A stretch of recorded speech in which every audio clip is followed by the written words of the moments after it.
Our scripture reading this morning comes from 2 Corinthians chapter 10, verses 1 through 12. By the humility and gentleness of Christ, I appeal to you. I, Paul, who am timid when I am face to face with you, but bold toward you when I am away. I beg you that when I come, I may not have to be as bold as I expect to be with some people who think that we live by human standards.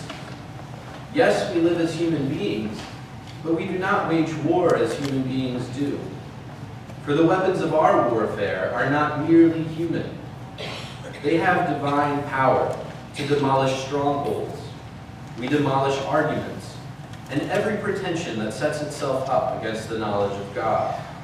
And we take captive every thought to make it obedient to Christ. We will be ready to punish every act of disobedience once your obedience is complete. Look at what is before your eyes. If you are confident that you belong to Christ, remind yourself of this. We belong to Christ just as much as you do. So even if I boast somewhat freely about the authority the Lord gave us for building you up rather than tearing you down, I will not be ashamed of it. I do not want to seem to be trying to frighten you with my letters. For some say, his letters are weighty and forceful. But in person, he is unimpressive, and his speaking amounts to nothing. Such people should realize that what we are in our letters when we are away, we will be in our actions when we are present.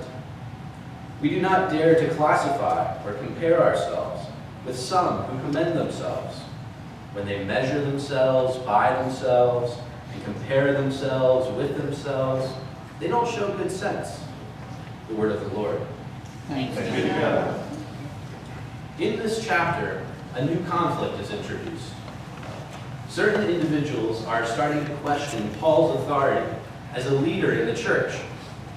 But even as Paul is addressing this new conflict, he continues to pursue the idea that living in community means making ourselves vulnerable, letting others see our weaknesses. And he does this by putting into practice what he's been preaching. He shows the Corinthians that our human standards, what we consider signs of wisdom and personal strength, are not God's standards. Like a good teacher, Paul models for the Corinthians the vulnerability that he wants them to learn. Recently, you've had the opportunity to watch all kinds of political speeches on television. When we watch speeches like these, we have certain expectations. We expect the speaker to look a certain way. We expect them to be well-dressed and well-groomed. We expect the speaker to act a certain way. We expect them to be confident, but not to be too proud. We expect them to be emotionally invested in what they're saying, but not to be overly emotional. And when politicians fail to live up to these standards, we often start to question their ability to lead. If they can't speak in public, do they really have the wisdom and the strength of character that it takes to lead a country? This is the same kind of criticism that's being leveled against Paul in verse 10. Those who are challenging his authority are pointing out that even though Paul is bold in his letters, and he writes forcefully about fascinating and complex ideas, in person, Paul is timid. His physical presence is unimpressive, and he has nothing but simple and uninteresting things to say. In other words, Paul is a poor public speaker. And on this basis, certain people have started to ask themselves, does this guy really deserve to lead our church? Surely if God had chosen Paul, then Paul would at least know how to speak in public. Part of the problem is that these people are drawing a general conclusion about Paul's ability to lead from one specific area of weakness. They conclude that Paul can't be a good leader because he's a poor public speaker. But they ignore the other ways that God has gifted Paul that allow him to lead well. We have the same problem today. We judge others on the basis of one or two qualities that we consider important, and we completely write them off if they're lacking one of these qualities. The danger when we hold others to arbitrary standards like these is that we'll start to judge ourselves in the same way. Though we might be gifted in any number of other ways, we walk around feeling bad about ourselves because we're not good at speaking in front of crowds, or at doing DIY home repairs, or at cooking, or something else that society says, someone like you should be good at that. But when Paul's accused of being a poor public speaker, he never denies it. He chooses to be honest and to make himself vulnerable with the Corinthians by admitting his weakness as a public speaker. This seems like a foolish move. Can you imagine if our politicians started publicly admitting their weaknesses and inadequacies? In our culture, like in Paul's, you don't get a job by admitting all the ways that you're wrong for it. But this is what Paul does. And in doing this, he puts into practice what he's been preaching. He acts out his message about Christ. To most people in Paul's day, the idea of a crucified Christ just didn't make any sense.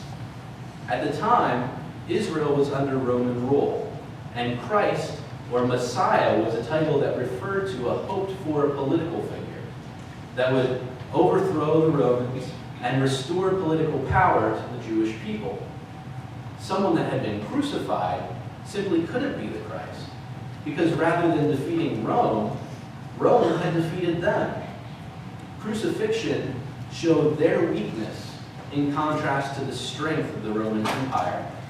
It showed the foolishness of rebellion in contrast to the wisdom of maintaining the status quo. But in his first letter to the Corinthians, Paul insists that the apparent weakness and foolishness of the crucified Jesus is in fact a revelation of the wisdom and the power of God. In this passage in 2 Corinthians also, Paul takes Roman values and he turns them on their head. He argues that what's really foolish is to worry about human standards, to measure ourselves against other people. Like Christ, Paul appears to be weak. But again, he insists that he's not trying to live up to the standards of those who oppose him. He's not interested in comparing himself to them. Poor public speaker or not, Paul belongs to Christ, and Christ's approval counts for far more than theirs. And yet, Paul doesn't describe these people who are opposing him as his enemies. They're not his enemies for pointing out his weaknesses. Even his weaknesses are not his real enemies. His enemies are the thoughts that tell him these weaknesses define who he is. His enemies are the thoughts that say, because I'm a poor public speaker, because I have this specific weakness, I can't be an instrument of God's work in the world. Thoughts like these stand in the way of Paul knowing who God is. Thoughts like these stand in the way of Paul knowing who he is in God's eyes. So Paul says that he captures these thoughts and he makes them obedient to Christ. So how can we do this? How can we capture our own negative thoughts and make them obedient to Christ? In your bulletin, you have an insert that outlines an activity that I think will help us to do this.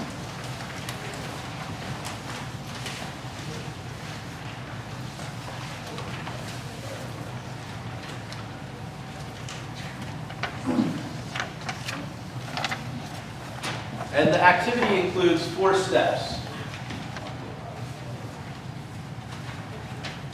So the first step is to identify a trigger. What we're looking for here is anything that causes for you, that brings up negative thoughts or emotions. So this could be at a specific event, or it could be something that you encounter on more of a regular basis, like your boss or a barking dog. The second step, once you've identified that trigger, is to think about your emotional response to that trigger. How does that trigger make you feel? The handout asks you to identify 3 different emotions and pick the one that's the most distressing or uncomfortable for you. But you really just need one. And if you're having trouble coming up with a label for the emotion, you might just try describing the emotion. So you might talk about the physical way that that emotion is present maybe tension in your shoulders or jaw, or butterflies in your stomach. Once you've identified your emotional response to the trigger, then you want to try to figure out what are the thoughts connecting that trigger to your emotional response. What are you thinking about that's causing you to feel this way? And then the fourth and final step is to spend some time reflecting on Scripture and allow the narrative of Scripture to challenge and shape these negative thoughts. If you're doing this on your own at home, you might want to find specific verses that speak directly to the way you're thinking in the moment. For the sake of convenience this morning, I've given us a summary of the Christian narrative. So my summary goes like this. First, God created us to be in relationships, both with God and with each other. Number two, even though we neglected those relationships, God has continued to pursue relationship with us by becoming one of us. And number three, God ultimately has plans for us to flourish.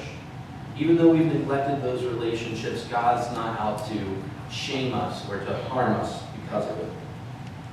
So the fourth step is to use this narrative as a way of challenging those negative thoughts. Depending on your personality, different steps are going to be more difficult than others. Some of you are probably more in touch with your thoughts than with your feelings. For others of you, it's the reverse. So start with whichever step makes the most sense to you. And if you're hung up on a step, just skip it and come back to it. So we're going to have a chance to do this on our own in a minute. But first, I want to walk you through the activity using an example from Charlie Brown, so you can kind of just sit back and follow along at this point. So here's our example from Charlie Brown. We've got two panels here. And in these two panels, we see Charlie Brown on the evening after the little red-haired girl who lived next door to him has moved away. If you're not familiar with the Peanuts comic strip, Charlie Brown has had a crush on this little girl. He's never said anything to her. So now she's moved away, and he's standing outside in the dark all by himself, staring at the empty house where she used to live. And his little sister Sally comes along and she says, "Charlie, what are you doing?" And you can tell by looking at the expression on Charlie's face, he's not in the best mood. In fact, he's so distraught that when Sally asks him this question, he can't even respond to it directly. He just sort of mumbles as if he's talking to himself. "She's gone. I didn't say goodbye. I didn't say hello. And I didn't say goodbye. I didn't say anything." So our first step, looking at this example, is to figure out what Charlie's trigger is. And there's a couple of things going on in these two panels that we could latch onto. We've got the physical object of the empty house that could be a trigger for Charlie. There's the event of the little red-haired girl moving away. And there's this thought that Charlie never said anything to this little girl. We'd have to ask Charlie which one is really triggering for him. But for the sake of the example, I'm going to go with the little red-haired girl moving away. And I'm going to say that this is what's making Charlie feel so bad about the fact that he never said anything to her. So now that we've identified Charlie's trigger, the next step is to think about Charlie's emotional response to that trigger. How is he feeling about this little girl moving away? So based on what I'm observing in those two panels, I imagine that Charlie might be feeling some sadness about the loss he's experienced with this little girl moving away. He might be feeling some fear that he's always going to be alone, the same way that he feels alone right now. And he might be feeling some shame about the shyness that kept him from approaching this little girl in the first place. I think that feeling of shyness is probably the most uncomfortable for Charlie, so I've underlined that one. So now that we've found the emotion that's most distressing for Charlie, we can move on to step 3. And step 3 is to figure out what are the thoughts connecting the little girl moving away to this feeling of shame in Charlie.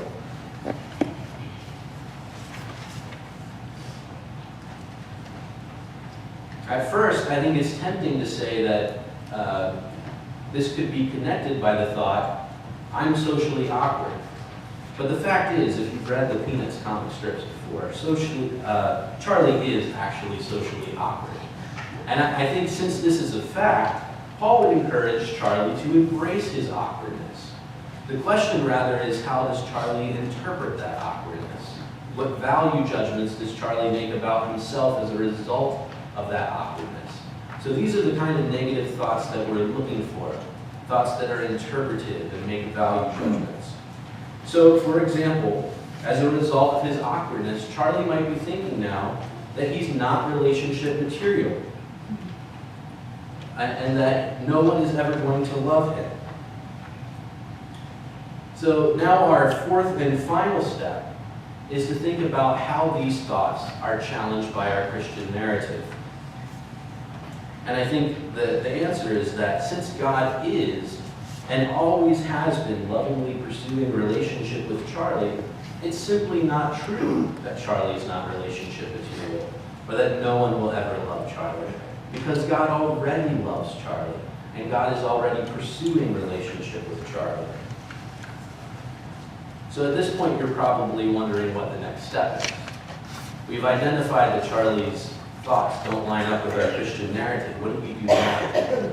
But the point is not for us to make some sort of heroic effort to align our way of thinking with our Christian beliefs. It's a basic part of our being human that from time to time, the things we think about aren't going to be in line with the ideals of our faith.